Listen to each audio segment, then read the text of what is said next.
তুমি বসো, আমি কাজ করি। এই বয়সে যার কতদিন খাটার লাগবে।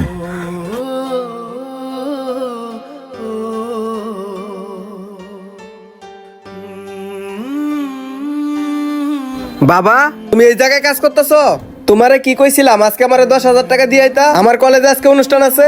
বাবা, টাকাটা দিতে তোমার ভুলে গেছি। আমি জানি তুমি সব সময় মিথ্যা কথা বলো যাতে তোমার টাকা না দিতে হয়। বাবারে, আমি কেন তোমাকে মিথ্যা কথা বলবো? বাহ বাবা, তুমি তো ভালোই নাকামি শিখে গেছো। আরে বাবা, তুমি যেটা ভাবছো সেটা না। দাঁড়া, আমি দিচ্ছি। কই কই রাখলাম টাকাটা? কই দেখি এই পাশে। মাত্র 500 টাকা? এই 500 টাকাতে আমি কি করব? আমার 10,000 টাকা লাগবে। বাবারে, আমার কাছে যা আছে আমি তাই তো দিছি। তাহলে এখন আমি কি করি?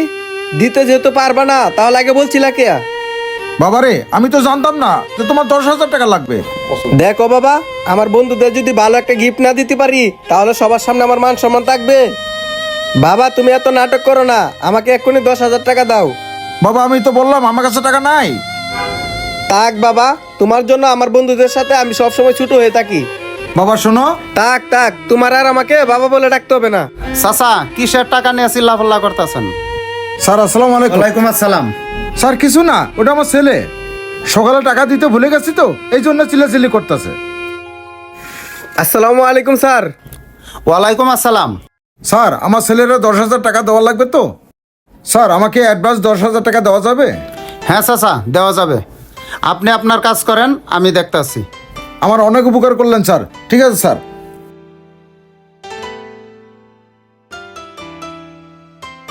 ধন্যবাদ স্যার, আপনি আমাকে 10,000 টাকা দেওয়ার জন্য। আমি তোমাকে 10,000 টাকা না 20,000 টাকা দিব। কি স্যার, আপনি আমাকে 20,000 টাকা দিবেন? সত্যি বলছেন তো? ঠিক আছে স্যার, তাহলে বলেন আমার কি করতে হবে। ওই যে তোমার বাপ প্রতিদিন যেটা করে তুমি ওইটাই করবা। এখন 12টা বাজে তো, তুমি 2টা পর্যন্ত করবা। হ্যাঁ স্যার, এটা কোনো ব্যাপার? এটা তো আমি আধা ঘন্টায় শেষ করে দিব। ওই যে ইটগুলো আছে না, তুমি ওইটা নিয়ে ওখানে গুছাও। ঠিক আছে স্যার, আমি আধা ঘন্টায় সবগুলা ইট গুছাইতাছি। ঠিক আছে, তাহলে তুমি কাজ করো, আমি আসি। আচ্ছা স্যার, যান।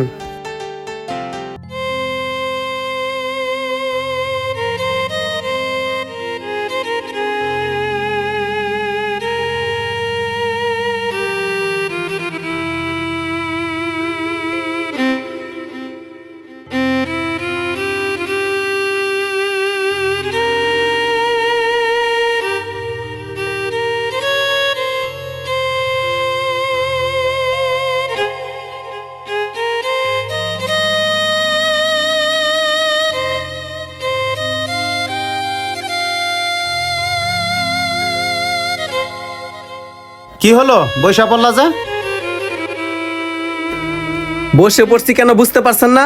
এইগুলা যে ওজন আর যে পরিমাণ রোদ উঠছে, এইগুলা কি আমার কাজ? আমি যেটুকু করছি এখন আমি কোমরের ব্যথায় লড়তে পারতেছি না। তুমি তো 2 ঘন্টা কাজ করছো, তোমার বাবা কয় ঘন্টা কাজ করে সেটা জানো?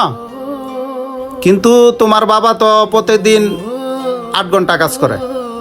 উনার তো কাজ করে অভ্যাস আছে, আমার তো কাজ করে অভ্যাস নাই। অভ্যাস না, উনি কাজ করে পেটের জ্বালা। জ্বালা? উনার আবার কিসের জ্বালা? তোমার বাবার কি ইচ্ছা করে না উনি ঘরে বসে থাকুক আর তুমি ইনকাম করে খাওয়াও? তোমার বাবা তো পড়াশোনা করে নাই, তাই এই কাজ করে যাতে তোমাদেরকে ভালো রাখতে পারে। তোমার বাবার কষ্টের টাকা তুমি কি এভাবে নষ্ট করতেছ? তুমি তো 2 ঘন্টা কাজ করছো, তাতেই হাঁপায়ে গেছ।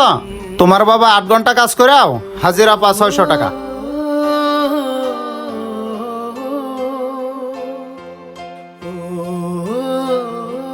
এই নাও 20,000 টাকা, তুমি চিন্তা করো না, তোমার বাবার মাইনা থেকে কাটবো না। স্যার, আমি এই টাকাটা নিতে পারবো না, আমাকে মাফ করবেন। স্যার, আপনি আমার চোখ খুলে দিছেন, আর আপনি আমার যে শিক্ষাটা দিছেন ওটা টাকার থেকে অনেক বড় কিছু।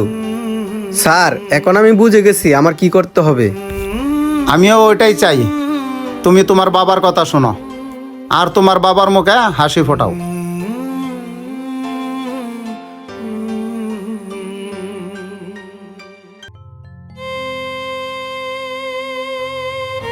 মা রে, আর পারতাছি না মা। তোমার ভাইয়া তো আমার কথা শুনতেছ না মা।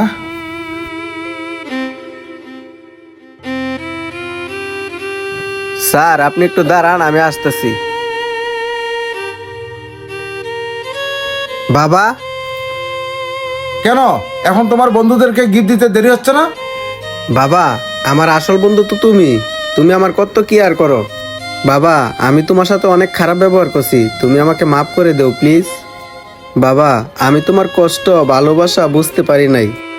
ঠিক আছে বাবা, তুমি কান্না করো না। আমি চাইছিলাম আমার পোলা যেন এইসব কাজ না করে। ভাইয়া এখন তো তুমি তোমার ভুলটা বুঝতে পারছো। বোন, আমি আমার ভুলটা বুঝতে পারছি। এখন চল বোন, আমরা বাসায় যাই। বাবা চলো। বন্ধুরা, আপনারা কখনো বাবার সাথে খারাপ ব্যবহার করবেন না। আর আপনারা এই ভিডিওটা আরো 10 জনকে দেখার সুযোগ করে দেন। আপনারা একটি শেয়ারের কারণে হয়তো একটি ছেলে ভালো হয়ে যেতে পারে।